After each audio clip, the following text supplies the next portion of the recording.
Le Royaume-Uni de Belgique soutient la souveraineté et l'intégrité territoriale de la RDC face à un pays agresseur bien identifié.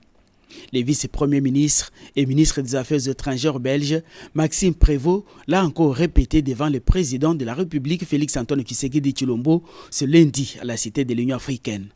À l'issue de près de 2 heures d'entretien, le chef de la diplomatie belge a affirmé que son pays soutient toutes les initiatives en cours en faveur de la paix en RDC.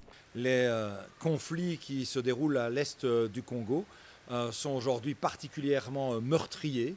Les exactions violentes qui s'y déroulent chaque jour sont effectivement un scandale que nous devons veiller à arrêter dans les meilleurs délais possibles, avec bien entendu la pression nécessaire de l'ensemble de la communauté internationale.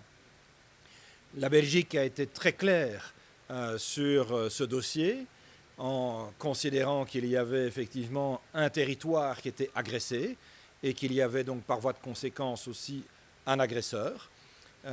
Nous sommes convaincus que ce qui fait la cohérence de la politique étrangère de la Belgique, c'est sa constance dans la défense des principes de justice, de respect du droit international, de respect des principes de la Charte des Nations Unies et donc aussi de l'inviolabilité des territoires et de respect de la souveraineté. Après avoir rencontré le président du Burundi, de l'Ouganda et celui de la RDC, le ministre Prévost s'est dit aussi optimiste quant à l'issue de la crise. Nous souhaitons donner un maximum de chance aux initiatives de médiation qui sont prises, qu'elles soient à l'initiative de la sous-région, avec, on le sait, le processus de Luanda, de Nairobi, l'Union africaine, mais aussi plus récemment les initiatives depuis Doha. La paix en RDC, il en a aussi été question entre les chefs de l'État et l'envoyé spécial britannique.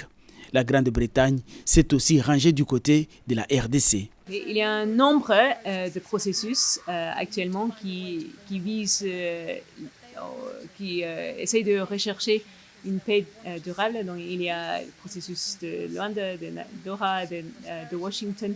Et l'important est que tous ces processus soient coordonnés.